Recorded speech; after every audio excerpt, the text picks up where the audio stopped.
Story 1. The guy at the gas pump. I'll start by saying I've done the late night gas station run 100 times without ever really thinking about it. I work as a shift manager at a 24-hour pharmacy, so my schedule is kind of all over the place. On this particular Tuesday, I clocked out right around 11:30 p.m. I was driving my 2011 Honda Civic, just listening to a podcast and trying to mentally decompress. I was only about 3 miles away from my apartment complex when my low fuel light flicked on. It's one of those minor annoyances that just piles onto a long day. I debated pushing it until the morning, but I had an early meeting the next day and didn't want to deal with it at 6 a.m.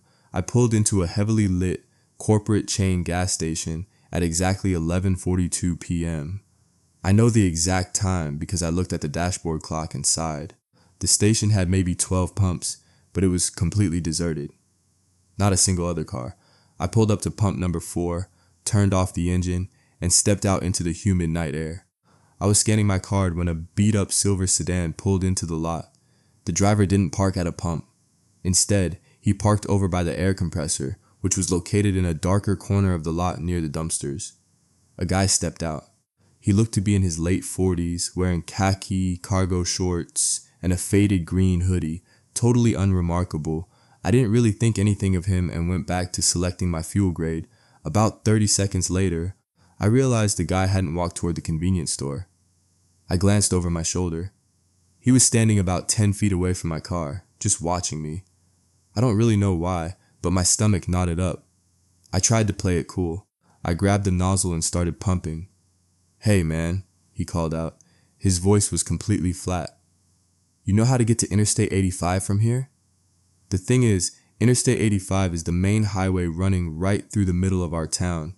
There are literally giant green signs pointing to it at every major intersection. I told him to just take a left out of the lot and drive straight for 2 miles. Instead of saying thanks, he took 3 steps closer. "My GPS is acting up. Can you show me on your phone?" That's when the alarm bells started ringing. He was close enough now that I could see his hands were tucked deep into his hoodie pockets. He wasn't holding a phone. If his GPS was acting up, wouldn't he have his phone out? I took a step back, positioning myself closer to the open driver's side door of my Civic. "Sorry," I said, trying to keep my voice steady. "My phone is dead." He didn't blink. He just took another step. He was maybe 5 feet away now, standing right between me and the pump. "Come on, it'll just take a second. I really need to see the map." There was no theatrical grin, no maniacal laughter, just a relentless quiet pressure. He wasn't acting like a lost driver. He was acting like someone trying to close the distance before I could react. The fuel pump clicked off, signaling it was full. I didn't even put the nozzle back. I just dropped it onto the concrete, lunged into the driver's seat, and slammed the door shut, hitting the lock button so hard my thumb bruised. The guy didn't jump back or try to grab the handle. He just stood there, staring through the glass for a solid 5 seconds. Then he slowly turned, walked back to his sedan, and got in. I started the car and peeled out of the lot. In my rearview mirror, I saw him reverse and slowly pull out, heading in the exact opposite direction of the interstate. I still lock my doors the second I get into my car, no matter what time of day it is. Story 2. Footsteps in the Mudroom. I rent a half duplex in a pretty quiet residential neighborhood. It's an older build from the 70s, complete with those grooved wooden cabinets and a tiny mudroom attached to the back kitchen entrance. I live alone, well, except for Buster, my 7-year-old beagle mix. Buster is not a guard dog. He is the kind of pet who will confidently sleep through the vacuum cleaner right next to his bed. It was a Thursday night in late October.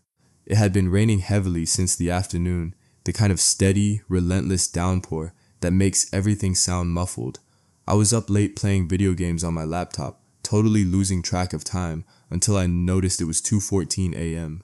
I closed my laptop and stretched, realizing I had left the kitchen light on. I felt too lazy to go turn it off, but the glare was shining down the hallway directly into my bedroom, so I forced myself up from the couch. As I walked toward the kitchen, I noticed Buster wasn't on his dog bed. I found him standing perfectly still at the edge of the hallway, staring directly into the kitchen. He wasn't barking. He wasn't even growling. His ears were pinned flat against his head, and his posture was rigidly stiff. I stopped in my tracks. "Buster," I whispered. He didn't look at me. He just kept staring toward the back of the kitchen, specifically at the arched doorway that led to the mudroom. I tried to rationalize it. I told myself it was probably a stray cat seeking shelter on the back porch, or maybe a raccoon digging through the recycling bins. I took a few steps past him, entering the kitchen. The linoleum floor felt cold under my socks. The back door, the one leading from the mudroom to the outside, has a small frosted glass window. As I got closer, I noticed the interior door connecting the kitchen to the mudroom was open about 3 inches. I usually keep it latched tight because the mudroom isn't insulated well and it lets drafts in. I stood about 6 feet away from the gap, trying to listen over the sound of the rain hitting the roof. Then I heard it. It was a distinct, wet, rubbery squeak, like a soaked shoe heavily shifting its weight on the linoleum. My brain desperately tried to find a logical explanation. Maybe the pipes were groaning. Maybe the house was just settling. But then I saw it. Just at the bottom corner of the doorframe, bathed in the dim light spilling from the kitchen, the toe of a dark, mud-caked boot was resting just inside the threshold. I completely froze. All the moisture left my mouth. I didn't yell out to ask who was there. I didn't grab a frying pan to defend myself. Adrenaline took over in the messiest way possible. I backed away, step by agonizing step, terrified that the floorboards would creak.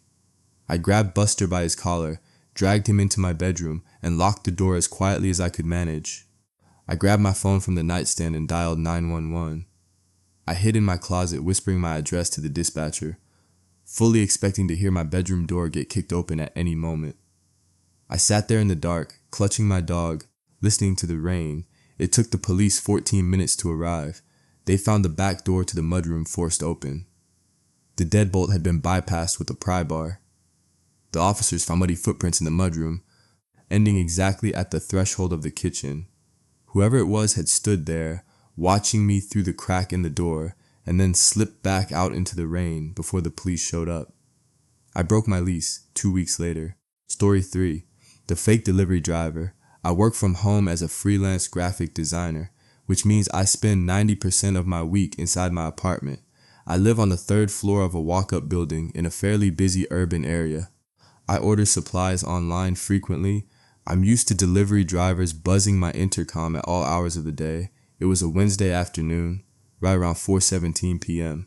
I was waiting on a delivery of specialty cardstock I needed for a client project. My building has a fairly secure entry system. You have to be buzzed in at the front lobby door before you can access the interior stairwells. I was deep in the middle of editing a logo when I heard a heavy knock at my apartment door. Not the buzzer, the door itself. That was the first major red flag. Delivery drivers always ring the lobby intercom first because they don't have a master key to the building. Occasionally, if someone else is walking out, they might catch the door and slip in, so I didn't panic right away. I got up from my desk and walked over to the door. I looked through the peephole. Standing in the hallway was a man wearing an oversized, neon orange, high-visibility vest. He had a baseball cap pulled down low over his forehead and a generic blue face mask on, which wasn't entirely unusual. He was holding a medium-sized brown cardboard box under his left arm. "Delivery?" he mumbled, his voice muffled through the heavy wood. I kept my eye pressed against the peephole. Something just felt off. I noticed there were no shipping labels on the box. No barcode, no tape, just a plain brown cardboard cube. He also wasn't holding one of those handheld digital scanners or a clipboard. "Just leave it at the door, please," I called out through the door. He didn't move to set the box down. Instead, he shifted his weight. "I need a signature for this one. It's marked fragile. I order paper. Paper doesn't require a signature, and it certainly isn't marked fragile." I took a slow step back from the door. "I didn't request signature delivery. You can just leave it there." "Policy changed," he replied, and his tone was noticeably sharper this time. "I can't leave it unless you sign the pad. I just need you to open the door for a second." I didn't answer. I just held my breath, hoping he would give up and walk away. I watched through the peephole as his posture completely changed. The slouchy, bored delivery guy act dropped. He stood up straighter. He leaned in close to the door, pressing his ear against the wood, listening for movement inside. Then, very slowly, I saw the brass door handle begin to turn. He didn't jiggle it. He turned it with deliberate, silent pressure. twisting it all the way down until it hit the locking mechanism. When it didn't open, he held it there for a few seconds. I was standing less than 2 feet away on the other side, completely paralyzed. My hands were shaking so badly I didn't know what to do with them. He released the handle, letting it snap back into place with a loud metallic click. He then reached into the pocket of his jeans and pulled out something metallic. It looked exactly like a heavy flathead screwdriver. Without thinking, I grabbed a solid brass bookend from the entryway table and slammed it as hard as I could against the door. "I'm calling the police right now," I screamed. The guy flinched, immediately dropping the box. He turned and sprinted down the hallway toward the stairwell. I heard his heavy footsteps echoing down the stairs, moving impossibly fast. I called my building manager, who checked the security cameras. The man had slipped in behind a resident returning from walking their dog. The box he left behind? It was completely empty. The police told me later that this is a common tactic used to force entry during the day when people are assumed to be at work or completely unprepared. I had 3 extra deadbolts installed the very next morning.